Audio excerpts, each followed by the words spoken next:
پہلے زمانے میں لوگ اپنی بیویوں پہ تہمتیں لگا دیتے تھے، یہ زنا ہے، یہ میرا بچہ نہیں ہے، بچہ پیدا ہوا نا میرا نہیں ہے. تو اسلام نے اس دروازے کو بھی بند کیا کہ حدیث میں آتا ہے الولد للفراش وللعاہر الحجر، کہ جس کے گھر میں بچہ پیدا ہوگا نا تو بچہ اسی کا ہے بس. اب اس میں یہ شک کہ وہ شکل ان کی وسیم سے مل رہی ہے، پاؤں اس کے ستار سے مل رہے ہیں. وہ ایک آدمی بڑا ایک قوم کا لطیفہ ہے، لیکن قوموں کے لطیفے سنانے سے نقصان ہوتا ہے نا. غیر مسلم قوم ہے لیکن چھوڑو، غیر مسلم کا بھی قوم کا مذاق کیوں اڑائے انسان. بہرحال ایک آدمی تھا، ان کی قوم میں کلچر تھا، ان کی عورتیں پاک دامن نہیں ہوتی تھیں، تو ان کے بچہ پیدا ہوا 10واں، تو فاحشہ عورت تھی. بچہ جب پیدا ہوا 10واں تو وہ 9 سے بالکل الگ تھا، باقی 9 بچوں سے بالکل الگ تھا. تو بچے کے باپ کو شبہ ہوا کہ پتہ نہیں یہ والا میرا ہے یا نہیں ہے، لیکن بیوی سے پوچھے گا تو ظاہر لڑائی ہوگی. تو مرنے لگا جس دن موت کا وقت تھا تو بیوی سے کہا کہ اب تو بتا دے یہ کس کا ہے، کیونکہ یہ باقی 9 سے بالکل الگ تھلگ ہے. اب تو میں مر رہا ہوں، تیرا کیا بگاڑ سکتا ہوں. بیوی نے کہا صرف یہی تمہارا ہے، باقی سارے یہ اس لیے 9 سے الگ تھلگ ہے کہ سچی بچی کا تمہارا صرف. بولو بھائی، یہ تو جس کلچر میں یہ ہو، یہ جو گرل فرینڈ بوائے فرینڈ کا کلچر آ رہا ہے نا، اللہ نہ کرے کل یہی ہوگا، اور یہ ہونا شروع ہو گیا ہے. برائی کو بیان کرنا اچھا کام نہیں ہے، اس سے برائی اور پھیلتی ہے، لیکن بعض دفعہ بتانا پڑتا ہے کہ بھائی اس گرل فرینڈ بوائے فرینڈ کے کلچر کو ختم کرو، اس سے بڑی تباہی ہے. میں آپ کو بتاؤں، یہی میرے پاس لوگ آئے ہیں کہ بچہ پیدا ہو رہا ہے، شوہر کو شک ہے کہ پتہ نہیں کس کا ہے یہ اب ہمارے کلچر میں بھی شروع ہو گئی یہ چیزیں، کیونکہ شادی سے پہلے اتنی لڑکی کی بوائے فرینڈ بن چکے ہوتے ہیں کہ مرد کو اگر مرد میں ذرا سی بھی کوئی کمزوری ہے نا، کوئی عیب ہے، تو مرد کو شبہ ہوتا ہے کہ میری بیگم کہیں کسی اور کے پاس نہ جائے. جن کے یہاں گرل فرینڈ، ہر ایک کا نہیں ہے الحمدللہ، خیر غالب ہے، گرل فرینڈ بوائے فرینڈ کا کلچر جس معاشرے میں ہوتا ہے نا، وہاں یہ سسٹم شروع ہو جاتا ہے. تو بھائی، اور پھر سب فحش فلمیں دیکھ رہے ہیں، سب کا مطلب بہت بڑی تعداد میں دیکھی جا رہی ہیں. تو آپ کیسے یہ کہہ سکتے ہو کہ جو ہے وہ معاشرے میں جو ہے نا وہ بے حیائی نہیں پھیل رہی؟ تو وہ آہستہ آہستہ میاں بیوی کا اعتماد ختم ہو رہا ہے. پہلے لوگ 3 سال گھر سے باہر ہیں، ان کو پتہ ہے بیوی کے بارے میں، اعتماد ہے بھائی کہیں نہیں جائے گی. عورت کو شوہر پر اعتماد ہے، بھائی 3 سال بھی امریکہ میں رہ کر آئے گا، ہمیں پتہ ہے یہ کہیں اور نہیں جائے گا. لیکن اب میں نہیں کہہ رہا ختم ہوا نہیں ہے، آپ گھروں میں شک کرنے نہ شروع کر دیں، لیکن ہو رہا ہے، کیسز آنا شروع ہو گئے. اچھے لوگوں کے کیس آ رہے ہیں. ہم تو ہر آدمی اپنے دل کی بات کر لیتا ہے مشورہ لینے کے لیے. اچھے گھرانوں میں کیس آ رہے ہیں کہ مرد کو اب شبہات ہو رہے ہیں، پتہ نہیں کس کا بچہ ہے یہ.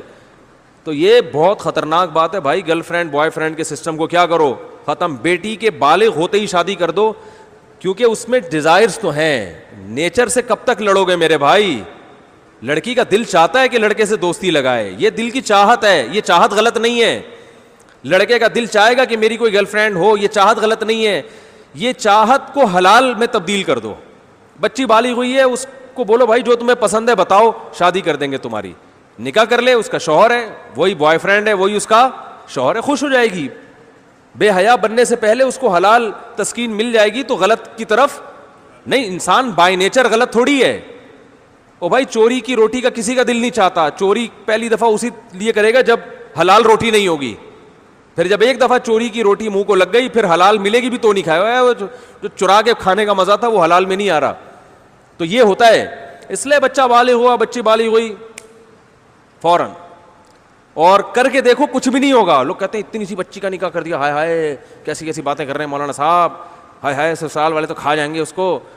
او بھائی کر کے دیکھو یار، ہم نے تو کی اپنے رشتہ داروں میں، الحمدللہ کامیاب زندگی گزار رہی ہیں، بچیاں بھی بچے بھی سب خوش ہیں. ایسے فیملیز میں جاتا ہوں، بچہ بالغ ہوا، کان سے پکڑ کے شادی کرا دی اس کی.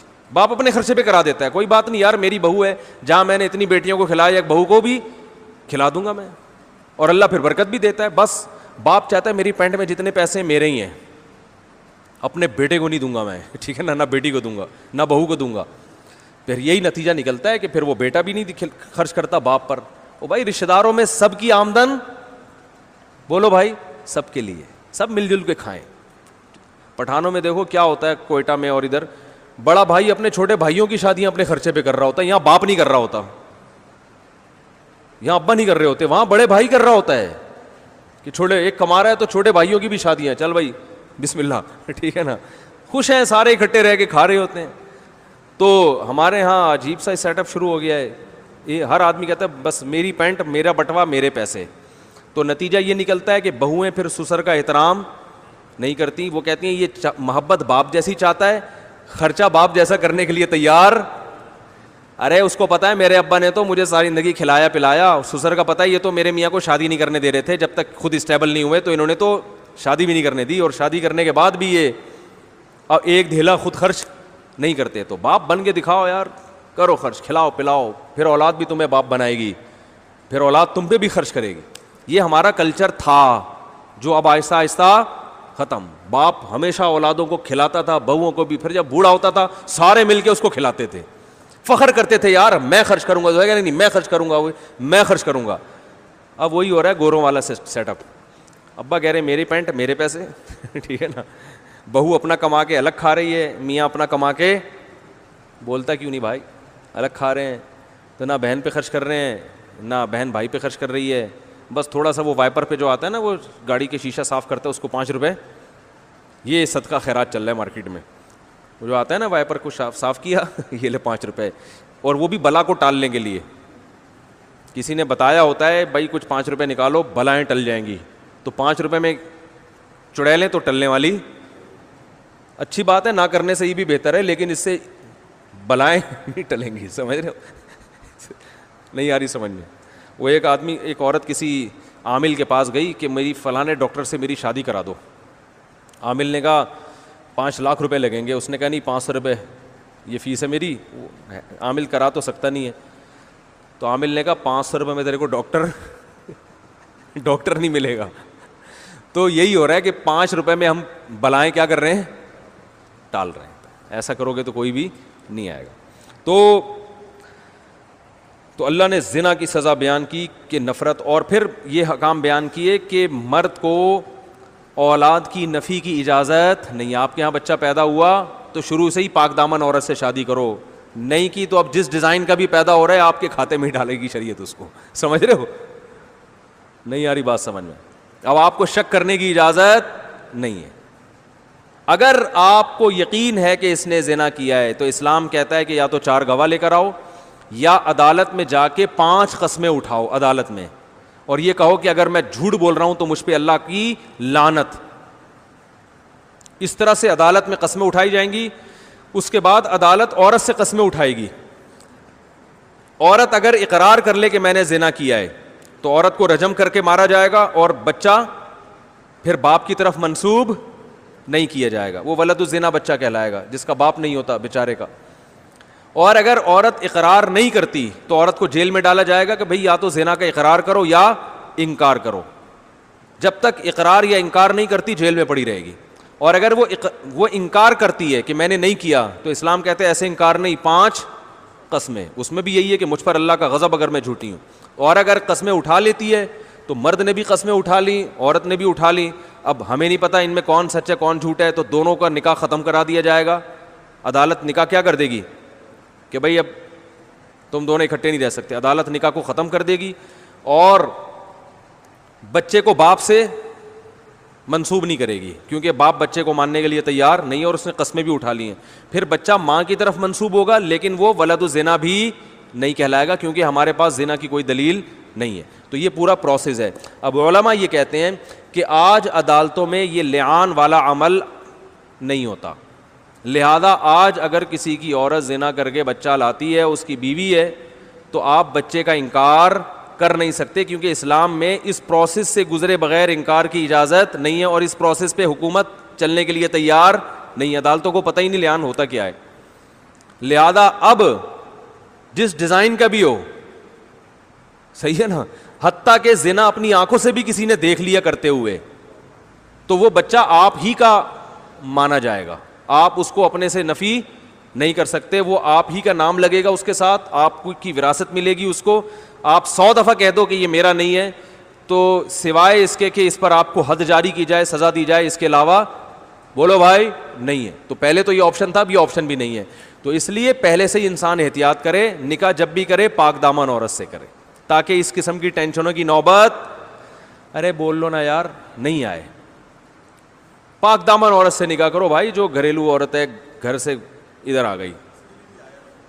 جی ہاں ہاں, اس کے لیے بھی آئے تھے قرآن مجید میں. اور یہ بھی ذہن میں رکھو کہ یہ تو میں نے ایک محض ایک مزاح کے میں لطیفہ سنا دیا, 10واں بچہ پرانے نو سے ذرا مختلف ڈیزائن کا تھا. اسلام میں بچہ کسی بھی شکل کا ہو, نبی صلی اللہ علیہ وسلم کے پاس ایک کیس آیا کہ وہ صحابی کہہ رہے تھے یہ بچہ تو مجھ سے ملتا نہیں ہے, تو آپ نے فرمایا کیا تمہارے اونٹوں میں چتکبرا اونٹ پیدا ہوتا ہے؟ انہوں نے فرمایا ہاں. فرمایا حالانکہ نہ اونٹ کا باپ چتکبرا ہوتا ہے اور نہ ماں, تو یہ کیسے پیدا ہو گیا؟ انہوں نے کہا کوئی باپ دادا میں گزرا ہوتا ہے. تو آپ نے فرمایا ایسے انسانوں میں بھی ممکن ہے کہ بھائی بعض دفعہ دادا پہ شکل چلی جاتی ہے, بعض دفعہ پر دادا پہ. اب میاں کے بال بھی سلکی ہیں, بیوی کے بال بھی سلکی, بچے کے بال گھونگھریالے, تو شکی آدمی خام خواہ میں بیٹھ کے شک کر رہا ہوتا ہے کہ یار اسی وجہ سے میں اپنی بیگم کو افریقہ نہیں لے جانا چاہ رہا تھا. شک آدمی اس طرح کرتا ہے نا. تو حدیث میں کیا سکھایا ہے بھائی؟ شک کرنے کی اجازت نہیں ہے, ہو سکتا ہے باپ دادا میں کوئی گزرا ہو. تو یہاں کسی بھی شکل کا, دونوں سفید چٹے ہوں اور لڑکا کالا کولا بالکل اندھیرے میں نظر ہی نہیں آ رہا, اتنا بلیک پیدا ہوا ہے, پھر بھی وہ آپ ہی کا ہے. اس معاملے میں شک کرنے کی اجازت بولو بھائی نہیں ہے. لوگ کہتے ہیں ڈی این اے ٹیسٹ سے, اسلام میں ایسے موقع پہ ڈی این اے کی بھی اجازت نہیں ہے. بس میاں بیوی کے پیدا ہوا تو اسلام نے اس کو چھپایا ہے, باپ ہی کا ہے, ڈی این اے کی اجازت نہیں ہے آپ کو. نہیں آ رہی بات سمجھ میں؟ اگر ڈی این اے کی رپورٹ میں آ بھی گیا نا کہ کسی اور کا ہے تو پھر بھی وہ آپ ہی کا ہے. اسلام اکارڈنگ ٹو شریعہ اس کی اجازت نہیں ہے. اس میں حکمتیں ہیں, مصلحتیں ہیں, اس لیے کہ اسلام نے کہا بھائی زنا کی تہمت لگاؤ گے تو آسانی سے نہیں, کیونکہ یہ اگر کہہ دیا میرا نہیں ہے اس کا مطلب تمہاری بیوی نے زنا کیا ہے. بیوی نے زنا کا مطلب تم اس کو بدکار کہہ رہے ہو, بدکار کہہ رہے ہو تو پھر جاؤ عدالت میں جا کے 5 قسمیں اٹھاؤ. ایسے ہی نہیں کہہ سکتے کسی کو آپ. اور ہمارے یہاں دیکھو بات بات پہ زنا کے الزامات لگتے ہیں کہ نہیں لگتے؟ تو زنا کا الزام لگانا اسلام میں آسان کام نہیں ہے, اس لیے اپنی زبان کو لگام دیا کریں. بات بات پر وہ زانی ہے, وہ یوں ہے, وہ فلانا ہے, اس نے یہ کیا, تو بھائی اس پہ 4 گواہ ہونے چاہیے, نہیں تو الٹا شریعت کہتی ہے اس کو چترول لگاؤ, اگر 4 گواہ نہیں ہے تو. ہو گیا بس, چلیں کافی ہے میرا خیال ہے.